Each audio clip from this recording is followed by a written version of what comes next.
So there are objections to the USA getting involved with the Iran situation from both the left and the right. That's very unusual. Usually they're polarized against each other.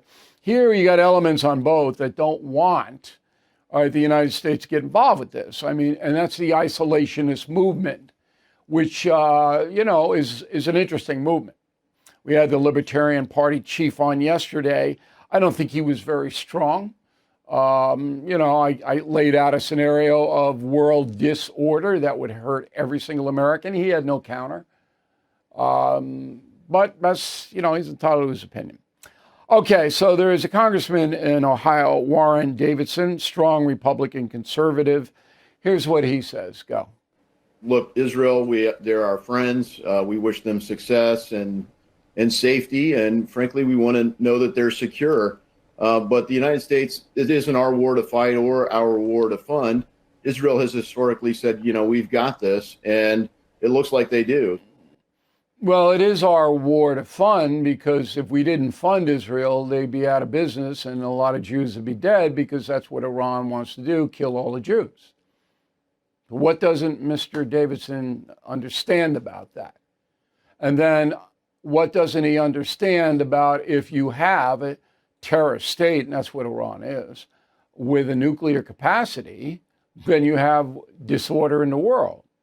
So it's not our fight. Okay, I'm not advocating putting U.S. troops into the fray. I would not do that.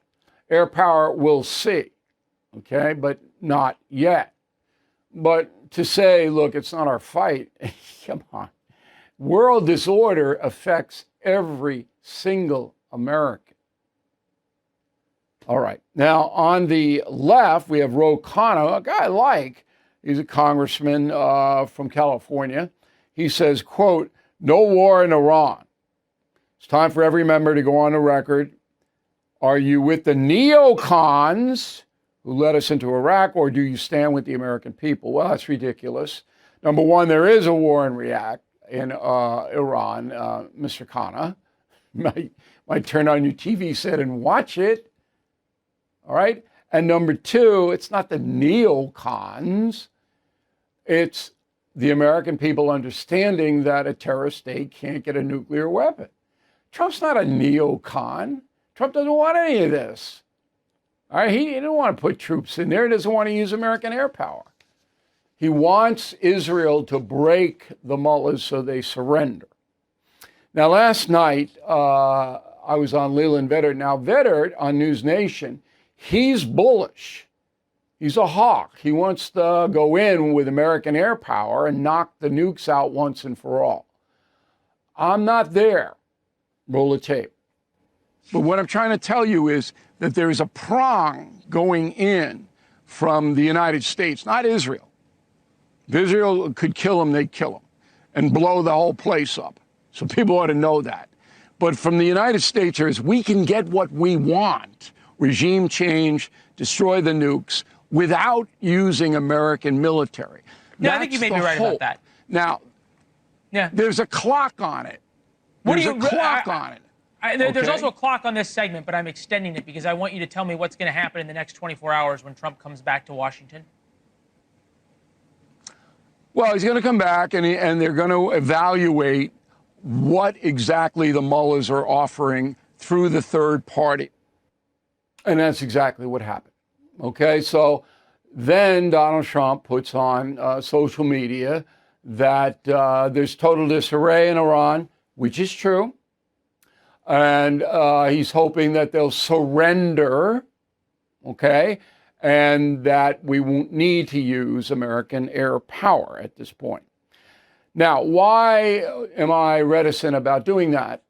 Because there are unintended consequences with China and Russia and other Arab nations. Whenever you use your military, particularly if you're in the United States, then things are going to happen that you can't predict.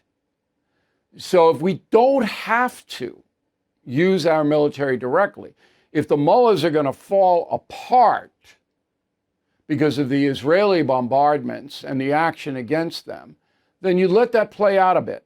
And Trump is trying to move that along by scaring the Iranians, So he says, hey, you better get out of Tehran, which is the capital, 10 million people. And you saw the videos, traffic jams all over the place getting out of there. The Ayatollah who runs the country is in hiding somewhere. Trump says, hey, we know where you are. We can take you out anytime. Trump is trying to instill fear in the Iranian population so that they will demand a surrender and possibly overthrow the mullahs. That is the strategy today. Okay? Now, it could change tomorrow if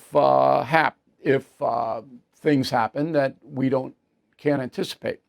Now, Donald Trump has the authority to use air power and ground power because of Public Law 107-40. You may remember this. It was passed by Congress on September 14, 2001, 3 days after 9/11, signed by President Bush on September 18th. Okay, that power is this, quote, the president is authorized to use all necessary and appropriate force against those nations, organizations, or persons he determines planned, authorized, committed, or aided terrorist attacks that occurred on September 11, 2001, or, very important now, or harbored such organizations or persons in order to prevent any future acts of international terrorism against the United States by such nations, organizations, or persons, unquote. Okay, so if a nation is harboring terrorists, which Iran certainly is, and funding and everything else, that the President of the United States can whack them. That's what this is. So I wrote a column, The Last Days of Tehran, which is on BillO'Reilly.com. I do believe that it is all over for the mullahs. Now, there's one more thing here that I want to get into. So the president of France, Macron, made a mistake. He is at the G7 conference in Alberta, Canada. Trump was there and came back early because of Iran. All right, here's what Macron said. Go. The president spoke a few minutes ago to say that there were ongoing discussions, which is a good thing. And so if the United States of America can achieve a ceasefire, it is a very good thing. And France will support it, and we wish for it. Okay, but ceasefire is not the right word. Trump doesn't want a ceasefire. Trump wants a capitulation because he realizes that Iran's on the ropes and a ceasefire will help them recover in some way. But Trump then lashes out at Macron saying, quote, publicity-seeking President Emmanuel Macron of France mistakenly said that I left the G7 summit in Canada to go back to D.C. to work on a ceasefire between Israel and Iran. Wrong. He has no idea of why I am now on my way to Washington, unquote. So President Trump insults Macron unnecessarily. I don't believe Macron thought this out. He just used the word ceasefire. And the United States is going to need France, particularly in Ukraine. And I don't know why the president needs to insult these people. You just say, no, he was wrong. This is what I'm going to do. Anyway, summing up, nobody knows what's going to happen. It's better to give Israel a little bit more time to wear down Iran, the leadership, and the nukes, and then a decision will have to be made. Obviously, this can't keep going on. And that's the memo. Thank you for watching. Make sure you subscribe to my YouTube channel and follow me on X. Look for @Bill O'Reilly.